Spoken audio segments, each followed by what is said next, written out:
Varicose veins కి సరైన చికిత్స కోసం సంప్రదించండి ఎవిస్ హాస్పిటల్.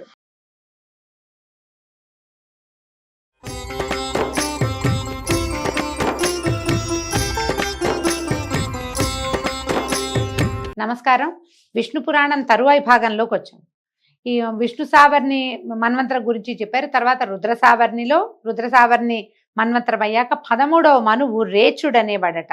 అందులో సుత్రాముడేమో ఇంద్రుడుగా ఉన్నాడు. ధర్మ సుధర్మాదులు దేవగణాలుగా, నిర్మోహకాదులు సప్తర్షులుగా, ఆదిత్యాదులు మనునందనులు ప్రభువులుగా, 14వ మన్వంతరం మందు సూచి అనేవాడు ఇంద్రుడు. ఈ విధంగా ఈ మనువులంతా ఈ ఇంద్రాదులు బ్రహ్మ యొక్క పగటి సమయంలో బాసిల్లుతూ ఉంటారు. 4 యుగాలు చెల్లగా ఇతర వేదాలు ప్రమాద స్థితిలో ఉండగా సప్తర్షులు వచ్చి వేదాంగాలను ప్రతిష్ఠించి సక్రమంగా నడిపిస్తారు. ఇట్లా చతుర్దశ మన్వంతరాలు, 14 మన్వంతరాలు, మనువుల సంధికాలాలు 1000 దివ్య యుగాలు. బ్రహ్మకి ఒక పగలైనట్టు లెక్కట. దీంతో ఇదే ప్రమాణంతో రాత్రి కూడా నడుస్తుంది. అప్పుడు పరమేశ్వరుడు బ్రహ్మరూపధరుడై జలధి యందు శేషశయ్యపై నిజమాయా మోహంతో సమస్త భూతాలను తనలోకి గ్రహించి యోగ నిద్రాముద్రితుడై ప్రభాత సమయం కాగానే మేల్కొని రాజస గుణంతో మళ్ళీ సృష్టి చేస్తాడు. మళ్ళీ మనువులు, మనుతనయులు, ఇంద్రాదులు, దేవతలు, ఈ విధంగా శ్రీహరి సాత్విక గుణ ప్రభావంతో జగాలని పరిపాలిస్తాడు. కృతయుగంలో శ్రీహరి కపిలాదుల రూపాలు ధరించి జీవలోకానికి జ్ఞానోపదేశం చేయటం, త్రేతాయుగంలో చక్రవర్తి రూపాలలో దుష్ట శిక్షణ శిష్టరక్షణ చేసి ధర్మాన్ని పరిపాలించటం, ద్వాపర యుగంలో వేదవ్యాసుడై వేదాల వ్యాప్తిని చేయడం పనిగా ఉండి కలియుగంలో కలికి అయి వేదశాస్త్ర మార్గాలకి ఆపదరానేకుండా కాపాడతాడు. ఇట్లాగా భూత భవిష్యత్ వర్తమాన కాలాత్ముడైన ఆ దేవుని అధీనమై ప్రపంచము విస్తరిల్లుతూ ఉంటుంది. ప్రతిసారి ఈ 4 రౌండ్లు తిరుగుతూనే ఉంటాయి. మన తర్వాత రౌండ్లో మళ్ళా కృతయుగం వచ్చేస్తుంది. దీనికి అడుగుతున్నాడు. అయితే ఇది చూడండి, ఎంత విశేషమైన ప్రశ్న అడిగాడు మైత్రేయుడు. ప్రతి ద్వాపర యుగంలోనూ శ్రీహరి వేదవ్యాస రూపంలో వేదశాఖల్ని విస్తరిస్తాడని, ధర్మశాస్త్రాలు ప్రతిష్ఠిస్తాడని చెప్పావు. చెల్లిపోయిన యుగాలంటే మన ముందున్న వాట్లలో ఎవరెవరు వేదవ్యాసులుగా ఉన్నారు, వేద విభాగాన్ని ఎలా చేశారు, ఆ శాఖలు ఏమిటి అని అడుగుతున్నాడు. మైత్రేయుని మాటలు విన్న పరాశరుడు చెప్పాడు, వేదానికి శాఖలు ఉపశాఖలు చాలా ఉన్నాయి. వాటిని వివరించి చెప్పడం ఆ 4 యుగాల వారికి కూడా సాధ్యం కాదు. కాబట్టి నేను కొంచెం సంక్షేపంగా విన్నాను, ఆ సంక్షిప్తమే చెప్తా. భూజనులకు తేజస్సు, వివేకము, ధైర్యము తక్కువగా ఉంటాయి.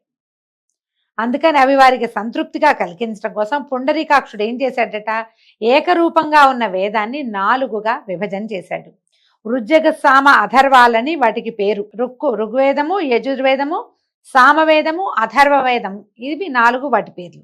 వీటిని శాస్త్ర పురాణాది సంఖ్యలుగా 18 విద్యలుగా బ్రహ్మ మొదలు నా వరకు నా కొడుకైన కృష్ణద్వైపాయనుడు కూడా వేదవ్యాస రూపాలు ధరించి విస్తరింపజేశాం. ఈ లైన్ అంతా ఈయన ముందున్న వాళ్ళంతా తలా ఒక రూపము ధరించారు. ఒక్కొక్కసారి ఒక్కొక్కళ్ళు చొప్పున మేము చేశాం. ఇది ద్రోణపుత్రుడైన అశ్వత్థామ తర్వాత ద్వాపర యుగంలో వేదవ్యాసుడు అవుతాడట. ఇప్పుడు ఈ ద్రోణపుత్రుడైన అశ్వత్థామ చిరంజీవని ఇప్పటికీ జీవించే ఉన్నాడని మనం చెప్తున్నాం కదా, చెప్పుకుంటాం, మనకు తెలుసు. ఇదంతా ఉంటాడు ఈ యుగాంతం వరకు ఉండి అప్పటిదాకా తపస్సు చేసుకుని ఆయన తర్వాత ద్వాపరయుగం మళ్ళీ రాబోతుంది కదా. అప్పుడు అంటే ఇప్పటి నుంచి మొదలుపెట్టి ఈ ద్వాపరం నుంచి మొదలుపెట్టి తదుపరి ద్వాపరం వచ్చే వరకు ఈయన తపస్సులోనే ఉండి అప్పుడు వేదవ్యాసుడుగా అవుతాడట. ఇలాగా ఆయా మన్వంతరాల్లోనూ ఒక్కొక్కడు వైష్ణవాంశతోటి వేదవ్యాసుడై వేదాలను ఉద్ధరిస్తారు. నా కొడుకు కృష్ణద్వైపాయనుడు వైష్ణవ మహిమతో విరాజుల్లెత్తుండేవాడు. కాకపోతే ఇలాంటి కవిత్వ మహిమ అతనికి ఎట్లా వస్తుంది? మునుపు వాల్మీకి బ్రహ్మవాక్యను అనుసరించి రామాయణం 7 కాండలు 500 సర్గలతోటి 24,000 శ్లోకాలతోటి రచించాడు. ఇది ఎప్పుడు జరిగింది? మన ముందు ఉన్నటువంటి త్రేతాయుగంలో జరిగింది. అలాగే ఏం చేశాడు కృష్ణద్వైపాయనుడు? మహాభారతాన్ని హరివంశంతో సహా 100 పర్వాలు సపాదలక్ష గ్రంథంగా రచించి జగత్ ప్రసిద్ధం చేశాడు. అలాగ వేదవ్యాస వాల్మీకులు ఆది కవులు అయ్యారు. ముందేమో ఆదికవి వాల్మీకి అయితే ఇప్పుడు ఆదికవి వ్యాసుడు అనమాట. కృష్ణద్వైపాయనుడు ఏం చేశాడు? బ్రహ్మ నియోగంతో వేదాన్ని 4 భాగాలుగా చేసి ఋగ్వేదం పైలుడు, యజుర్వేదం వైశంపాయనుడు, సామవేదం జైమిని, అధర్వణ వేదం సుమంతుడు, పురాణ ఇతిహాసాలని రోమహర్షణ నందనుడైనటువంటి సూతుడు పఠించేలాగా నియమించాడు. వాళ్ళు వారి ప్రశిష్యుల చేత వాటిని చదివించక వారి పేరున 1000 శాఖలుగా ఇవి విస్తరించినాయట. పైలుడు ఏం చేశాడు, ఋగ్వేదాన్ని బోధాయనుడు మొదలైన శిష్యులతోటి చదివిస్తే వారి చేత అది సమగ్ర శాఖలుగా అయ్యింది. వైశంపాయనుడు ఋగ్వేదాన్ని 27 శాఖలుగా చేసి శిష్యులతో చదివిస్తే వాళ్ళ శిష్యులకి అనువైనట్టుగా పలు శాఖలుగా విస్తరించారు. వైశంపాయన శిష్యుల్లో ముఖ్యంగా చెప్పదగిన వాడు బ్రహ్మరాత ముని కుమారుడైనటువంటి యాజ్ఞవల్క్యుడు. విశిష్టమైన తపశక్తి కలిగినటువంటి బ్రహ్మణ్యుడు. ఆ విధంగా అతను గురుదేవుని దయకి ప్రేమకి పాత్రుడయ్యాడు. ఒకసారి యాజ్ఞవల్క్యుడు ఏం చేశాడట, వేదార్థ విచారణ జరుగుతుంటే అక్కడున్న మునులందరూ వినేటట్టుగా బిగ్గరగా చెప్పేట, 7 రాత్రులలో మా గురువు బ్రహ్మహత్య చేస్తాడు, దానివల్ల అతనికి వచ్చేటువంటి బ్రహ్మహత్య పాతకాన్ని నేను పోగొడతాను, నాకు అలాంటి మహిమ కలిగిన వాడని నేను అని ఘోషణగా పెద్దగా చెప్పాడట. ఆ మాటలు విని శిష్యుల వల్ల విన్నటువంటి వైశంపాయనుడు కోపం వచ్చినా కూడా నా మీద ఇతనికి ఎంతో భక్తిని శాంతించాడు. తర్వాత వేదాధ్యయనం యథాప్రకారం చేయిస్తూ వాని పెడసర్పం మాటలకు ఓరలేక ఒకసారి తన్నాడట. తన్నేసరికల్లా తన్ని ఇప్పుడు బ్రహ్మజ్ఞానం కలిగిన వాడిని తంతే అది కూడా బ్రహ్మహత్యా పాతకమే అవుతుంది, ఆ పాపం ఎలా పోతుందో చూడండి అని శిష్యులతో అనగా, అప్పుడు యాజ్ఞవల్క్యుడు అది పోగొట్టే శక్తి కలిగిన వాడిని నేనే, మీరు అలాంటి శక్తి కలిగిన వారా అని అనగా వైశంపాయనుడు కోపించి, ఏరా నా ముందు బ్రాహ్మణ నింద చేస్తున్నావా, ఏమిట్రా నీ గర్వం, నిన్ను చూస్తే కోపంగా ఉంది నాకు, నా ముందు ఉండకు, ఇప్పటి వరకు నేను చెప్పిన వేదమంతా ఇక్కడ కక్కి అంటే ఇక్కడ వామిట్ చేసుకుని వెళ్ళమన్నాడు, కక్కిపో అంటే యాజ్ఞవల్కుడు పాదాభివందనం చేసి, మీ అందు నేనెంత భక్తి కలిగిన వాడనో మీకు తెలుసు, నా మాట నా భక్తికి రూపం, అది గర్వం కాదు, క్షమించండి అన్నాడు. అయినా సరే ఆయన ఒప్పుకోలేదట వైశంపాయనుడు. దాంతో యాజ్ఞవల్కుడు ఏం చేశాడట, రక్తపు వాంతి చేసుకున్నాడు. మొత్తం తను చదువుకున్న వేదం అంతా కంఠంలో నుంచి బయటికి తప్పించేసి, నాభి దగ్గర ఉందట వేదం, అది మొత్తం బయటికి తెచ్చేసాట. వదిలేసి ఇంకో గురువు దగ్గరికి వెళ్ళి తన గురువు యొక్క హత్య పాతకం పోవడానికి వ్రతం చేసుకుంటున్నాడట. అయితే ఏమైంది, యాజ్ఞవల్కుడు కక్కిస్తున్నటువంటి ఈ రక్తం రూపంలో ఉన్న వేదాన్ని తిత్తిరి పక్షులు తినేసాయట. తింటే ఆ శాఖలకి తిత్తిరులు అనే పేరు వచ్చింది. అయితే యాజ్ఞవల్కుడే తిత్తిరి పక్షిగా ఈ వేదం కక్కినట్టు, అదే తైతీరియంగా పేరున్నట్టు కూడా ఒక ప్రసిద్ధమైన కథ ఉందట. తిత్తిరి పక్షులు మింగితే ఇవి ఎట్లా బయటకు వచ్చినాయి అనేది కూడా మనం ప్రత్యేకంగా చెప్పుకోవాలి. ఇంకొక చోట ఎక్కడో మనకి ఇది కనపడుతుంది. దాంట్లో నుంచి వచ్చిందే తైతీరియోపనిషత్తు అని చాలా ప్రత్యేకమైన ఉపనిషత్తు కూడా ఉంది. తర్వాత యాజ్ఞవల్క్యుడు గురుని దోషం పోగొట్టి నిర్దిష్టమైన బుద్ధితో ప్రాణాయామం పాటిస్తూ తపశ్శక్తితో మహిమాత్ముడయ్యాడు. సకల వేదమయుడైనటువంటి సూర్యదేవుణ్ణి ఆరాధిస్తూ ఉండేవాడు. అప్పుడు ఏం చేశాడట, సూర్యుడు ఈ గుర్రం రూపంతో వచ్చి వరం కోరుకో నాయన అని యాజ్ఞవల్క్యుడిని అడిగితే, దేవా నా గురువెరగని యజుర్వేదాన్ని నాకు ప్రసాదించు అని అడిగితే సూర్యుడు కరుణతోటి శుక్ల యజుర్వేదాన్ని అతనికి తెలియజేశాడట. ఆ శుక్ల యజుర్వేదము 15 శాఖలయ్యి వాజి శాఖలుగా ప్రసిద్ధమైందిట. కణ్వాది మునులు ఆ వాజి శాఖల్ని అధ్యయనం చేశారు. జైమిని ముని తను నేర్చిన సామవేదం బహుశాఖలుగా చేసి శిష్యులతో చదివించాడు. అధర్వణ వేదాన్ని సుమంతుడు బహుసంహితలుగా రచించి తన శిష్యులతోటి ఆ వేదాన్ని ముక్కలు చేశాడనమాట. ఆయన వేరువేరు శిష్యులకి ఒక్కొక్క భాగాన్ని నేర్పించాడు. వేదవ్యాస శిష్యుడైనటువంటి సూతుడు పురాణాలని ఆఖ్యాన ఉపాఖ్యానాలతో తన శిష్యులైనటువంటి సుమతి, అగ్నివర్ణుడు, మిత్రుడు, శంఖపాలుడు, కృతవర్ణుడు, సావర్ణి అనే 6 తోటి చదివించాడు.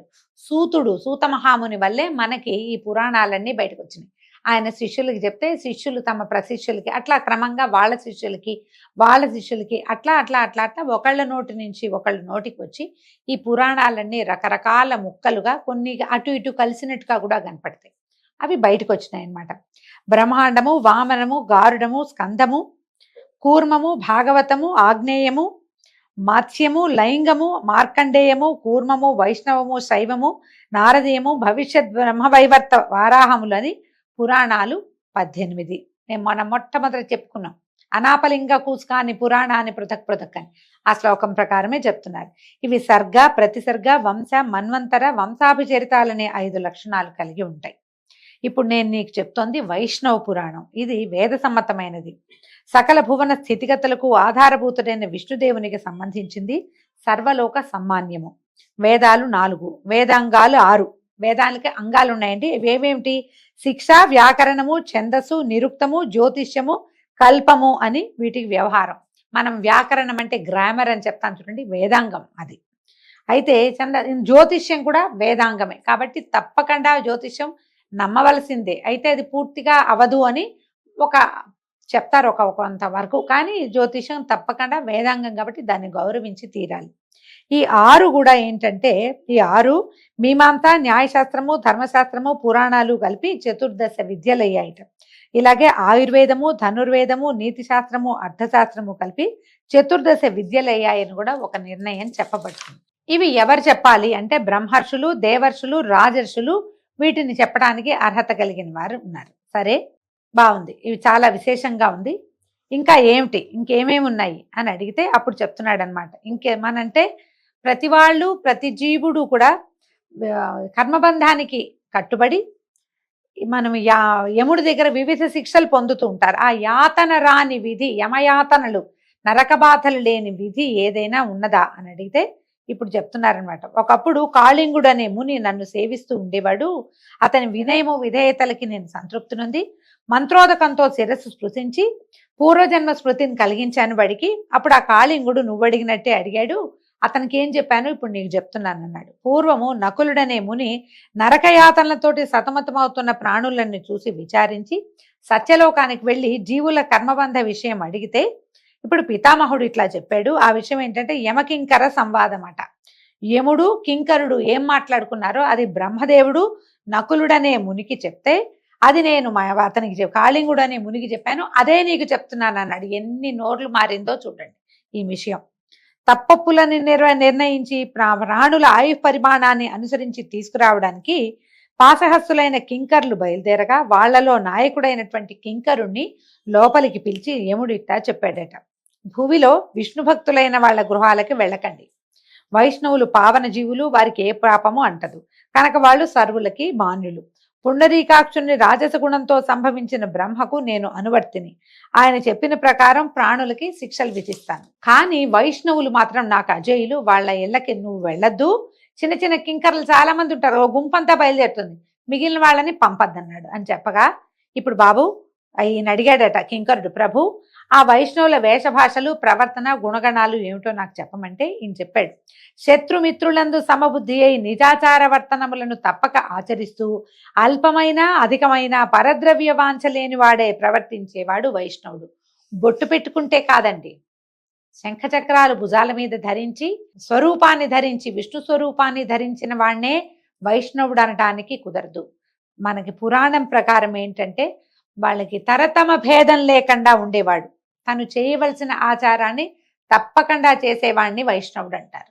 మనం బొట్టు పెట్టుకున్నా సదాచార సంపన్నులమైనా కూడా తారతమ్య బుద్ధి కలిగిన వాడిని వైష్ణవుడుగా యమకింకర్లు ప్రవర్తించరు. వాళ్ళు ప్రవర్తించేది ఇలాగా. తనకు కలిగిన దుఃఖానికి దిగజారక ముప్పొద్దులా పుండరీకాక్షుణ్ణి త్రికరణ శుద్ధిగా ఆచరించే భక్తిమంతుడైన వాడు వైష్ణవుడు. స్ఫటికంలాగా నిర్మల తేజోమూర్తి అయినటువంటి విష్ణువెక్కడ, మత్సర దోష దూషితులైన మానవులెక్కడ, మాత్సర్యాది దుర్గుణాలు లేక సర్వమిత్ర బుద్ధితోటి మృదుమధుర వాక్కులై ప్రవర్తించే వారి హృదయాలలోనే ఈ విష్ణువు ఉంటాడు. బలిష్టమైన చెట్టు పెరగడానికి మూలం సరసమైన భూమి. భూమికి బలం ఉంటే చెట్టు బాగా పెరుగుతుంది. పురుషుడు సౌమ్యుడై విలసిల్లటానికి ఆధారం హరి కరుణ. విష్ణువు యొక్క కృప ఉన్నవాడే సౌమ్యుడుగా ఉంటాడు. యమనియమాది యోగాభ్యాసాలు, పరధన పరకాంత పరాంగుఖులు, స్వపరభేద శూన్యులు, హరిపద సేవా నిరతులు అయిన వారి వద్దకు వెళ్ళొద్దు కింకరా, జాగ్రత్తగా ఉండు. శంఖచక్ర గదాభయహస్తుడైన వాసుదేవుణ్ణి ఆత్మయందు తలచేవారంటే మనం బెదిరిపోవాలి. సూర్యుడుంటే చీకటి ఉండదు కదా. హింస, పరుల సొమ్ము అపహరించడం, అసత్య నిష్ఠుర భాషణలు, దుష్కర్మాచరణము కలిగినటువంటి దుర్మతికి దామోదరుడు దూరంగా ఉంటారు. వాడు స్వరూపం ధరిస్తాడు కానీ భగవంతుడు వాడి యందు ఉండడు, ప్రవర్తించడు వాళ్ళ దగ్గర. దుష్టుడై అర్థకాంక్షతో ఆత్మీయుల అర్థమును అపహరించే వానిపై శ్రీహరి ఆగ్రహావేశంతో ఉంటాడు, తెలుసుకోమని భీష్ముడనే ఆ కింకర నాయకునకు చెప్పినట్టుగా నకుల మునికి బ్రహ్మదేవుడు చెప్పాడట. అదే నేను కాళింగుడికి చెప్పాను.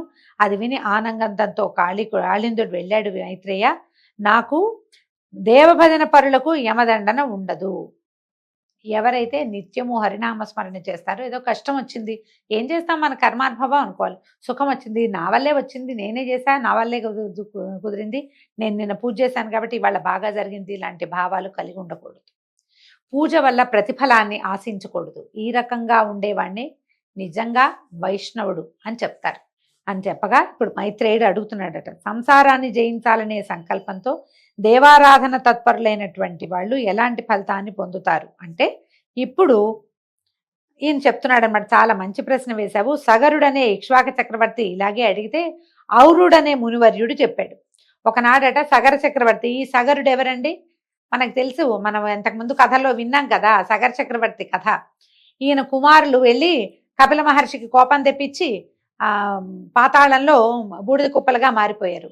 వాళ్ళకి ఉత్తమ గతులు కల్పించడానికి సగరుడి మునిమనవుడైన భగీరథుడు భూమి మీదకి గంగాదేవిని తీసుకొచ్చాడు.